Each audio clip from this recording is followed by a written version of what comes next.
E aí, meu povo, tudo bem com vocês? Hoje aqui a gente iniciando mais um JEDzinho, iniciando aqui a gravação do JED para a unidade 6, tá?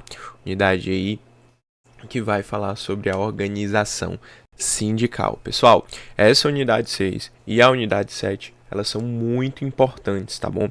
São unidades aí que costumam cair bastante, que tem uma certa prevalência ali na nossa prova colegiada. Então é muito importante que vocês deem uma olhada e estudem com muito carinho essas unidades, tá bom? E aí a gente começa com a unidade de número 6, tá? Unidade 6 que vai tratar sobre a organização sindical, tá? A organização sindical, gente, nada mais é do que a parte do direito do trabalho que vai organizar, que vai regular, né, como que vão funcionar os instrumentos de negociação coletiva, né, a convenção, o acordo coletivo, como que vai funcionar a organização sindical, os instrumentos, né, que vão sair dessas negociações, como que vão ser as greves, né, essa representação dos trabalhadores, como que vai ocorrer por meio do sindicato e tal. Então tudo isso é visualizado na organização sindical, tá? A gente parte para falar sobre os princípios do direito coletivo, tá? Em relação à liberdade sindical, a gente tem dois tipos de classificação, né? Tem a liberdade sindical individual, certo? Que é a liberdade que você tem, né, de formar, de aderir, de se filiar, ou se desfiliar, ou não se filiar, de participar, né, ativamente ali do sindicato, está lá no artigo 8º da Constituição. E temos a liberdade sindical coletiva, certo? Que é o direito de você constituir um sindicato de sua escolha, né, com uma estruturação que melhor lhe convier, tá? Ademais, a gente tem, né, em relação a essa liberdade sindical coletiva, a liberdade de associação, que os trabalhadores e os empregadores podem criar as suas organizações sindicais sem uma autorização estatal prévia, tá? O que a gente tem, que a gente vai comentar um pouco mais para frente, é em relação ao registro, né, que você precisa ir lá no Gov e tal e fazer o registro, mas não há essa necessidade de autorização prévia, tá? Inclusive tem muitas questões que gostam de abordar esse assunto dessa maneira, perguntando se precisa ou não dessa organização. Nós temos também a liberdade de organização, tá? Que é um direito, né, dos empregadores e dos trabalhadores definirem o seu modelo de organização sindical, tá bom?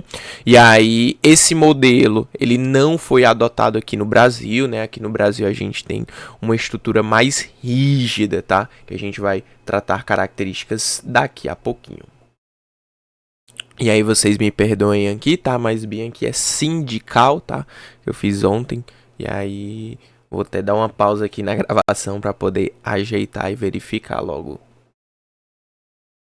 E aí, como estávamos falando das restrições, né?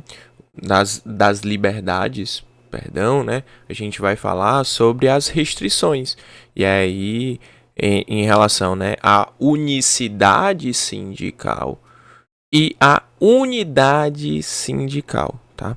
A unicidade sindical é que nós teremos, né, uma única entidade sindical representativa naquela base física, certo? Por imposição estatal. Já na unidade sindical é que quando nós teremos uma única entidade sindical representativa, porém ela não será imposta pelo Estado em si, mas pela vontade da razão, né, vontade dos trabalhadores ou dos empregadores.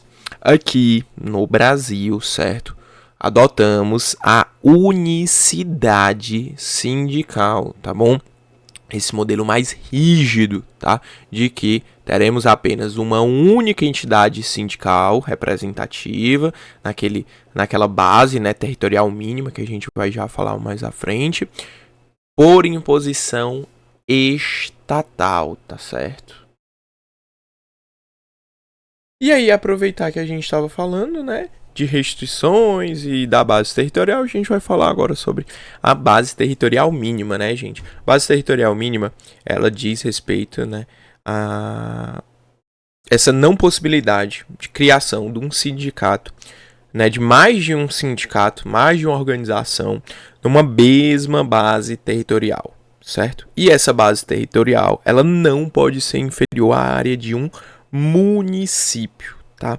Às vezes essas questões gostam de trazer essa não podendo ser inferior à área de um estado ou algo assim, mas é não podendo ser inferior à área de um município, tá? Então, apenas pode ter um sindicato, uma organização sindical naquele mesmo município, tá? Além disso, né, a gente tem a questão da representação por categoria, tá? E aí é muito importante que a gente pense, né? Existem basicamente 3 tipos de categoria. Então, lá no artigo 511 da CLT. A categoria econômica, tá? Categoria econômica, pessoal, ela vai representar os empregadores, tá? Categoria econômica já está dizendo, né? Empregadores, tá? Ao passo que a categoria profissional, ela representará os trabalhadores, tá? Categoria profissional, trabalhadores. E a categoria diferenciada são aqueles empregados, né, que têm suas funções e elas são regidas por força de estatuto especial ou tem uma condição bem singular, bem particular, e aí faz com que ele seja de uma categoria diferenciada, tá? Então, essa representação vai se dar por meio, né, de, por exemplo, da categoria econômica, de atividades idênticas, similares, né, parecidas ali, e aí vão juntos formar uma categoria econômica. A categoria profissional, né, que exerçam, né, emprego ali naquela mesma atividade econômica, tá? Ou nessas atividades econômicas conexas vão compor essa categoria profissional. E a diferenciada, como comentamos, aqueles que exercem uma categoria mais singular, com estatuto próprio, coisa assim. E é muito importante que você saiba fazer essa diferenciação. Então, falou de empregadores, falou de atividade econômica, idêntica, parecida, empreendem, categoria econômica. Falou de trabalhadores que exerçam emprego, que trabalhem em uma atividade parecida, próxima, similar. Estamos falando de categoria profissional. E se falar de trabalhadores que trabalhem, né, em condições específicas, que possuem estatuto próprio, condições bem singulares, a gente vai estar falando de categoria diferenciada. E aí a gente parte para falar sobre a organização interna, né, do sindicato. Ele tem, gente, liberdade de administração, tá? E aí essa liberdade de administração está relacionada ao sindicato não sofrer interferência ou intervenção de terceiros do Estado, tá? E aí ele pode delimitar como que vai ser a sua organização interna, tá? Então, no Brasil, tá, é vedado, né, essa interferência, seja do Estado, seja de terceiros, tá? Então, tanto lá no artigo 8º da Constituição, no inciso 1, vai tratar sobre isso, tá? Assim como os sindicatos possuem liberdade de exercício de suas funções, né, gente? Isso nada mais é do que eles executarem seus, né, preceitos, o que devem ser feitos, né, as ações que vão resguardar, que vão buscar a defesa dos interesses daqueles trabalhadores ou dos empregadores, né, dependendo do sindicato, mas daqueles que eles estarão representando, tá? Então, é muito importante que a gente tenha, né, essa liberdade para que os sindicatos possam atuar, tá? De uma maneira livre, tá bom? E aí é importante que a gente precisa lembrar que é fundamental, é imprescindível a participação dos sindicatos nas negociações coletivas, tá? A gente vai, na próxima unidade, falar mais um pouquinho sobre o acordo e sobre a convenção coletiva, mas já destacamos que é obrigatória nessa participação dos sindicatos nas negociações coletivas, tá? Além disso, a gente tem a questão da figura do filiado aposentado, tá? E aí, conforme também o artigo 8º da Constituição, ele tem sim o direito a votar e a ser votado nas organizações sindicais. Em relação à estrutura sindical, né, gente?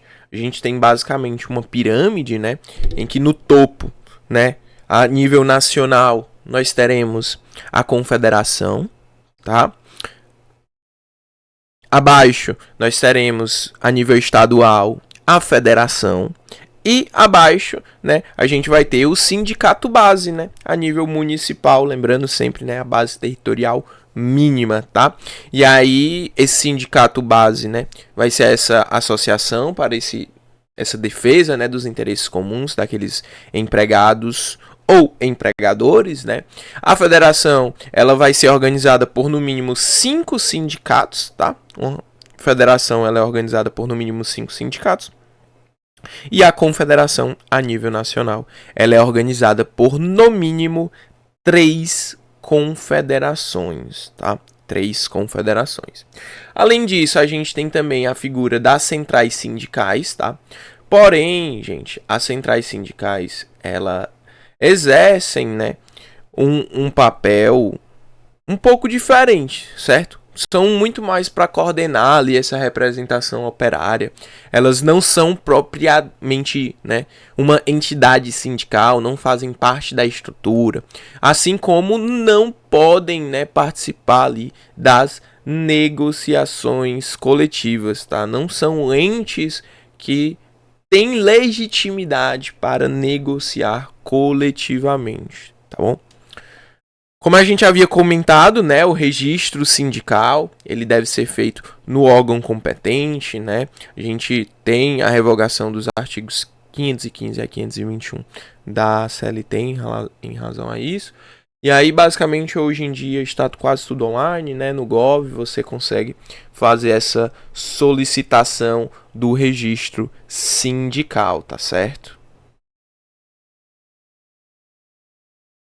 E aí, nós partimos para a contribuição sindical. Pessoal, a contribuição sindical, ela não é obrigatória, tá bom? Os descontos da contribuição sindical, eles estão condicionados à autorização prévia e expressa daqueles, né, contribuintes, sejam eles da categoria econômica ou da categoria profissional ou de profissão liberal, tá? É necessário essa autorização prévia e expressa, tá bom? E aí, lembrando, né, está lá no artigo 579 e lá no artigo 582 ele fala assim, ó, os empregadores são obrigados a descontar da folha de pagamento de seus empregados relativa ao mês de março de cada ano a contribuição dos empregados que autorizaram prévia e expressamente o seu recolhimento dos respectivos sindicatos, tá? Então, essa autorização tem que ser prévia e expressa, tá? E aí, o recolhimento, né, gente, dos empregados e avulsos, ele vai ocorrer, certo? No mês de abril de cada ano, tá bom? No mês de abril de cada ano. Dos autônomos e dos liberais no mês de fevereiro, certo? De cada ano. E dos empregadores, o recolhimento se dará no mês de janeiro, tá? Janeiro. E aí, a gente tem também a contribuição confederativa, certo? A contribuição confederativa, a gente tem algumas súmulas, né? Tem a súmula vinculante número 40, a 666 do STF também. A vinculante número 40, ela diz assim: a contribuição confederativa de que trata o artigo 8º, inciso 4 da Constituição Federal, só é exigível dos filiados ao sindicato respectivo, a 66. A contribuição confederativa de que trata o artigo 8º, inciso 4 da Constituição, só é exigível dos filiados de sindicato respectivo.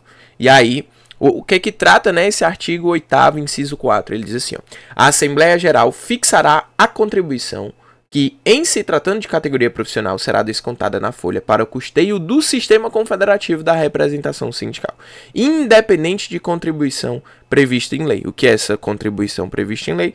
É a contribuição sindical, tá? Então, o que a gente tem basicamente é que essa contribuição confederativa, ela só é exigível para filiados ao sindicato, tá certo?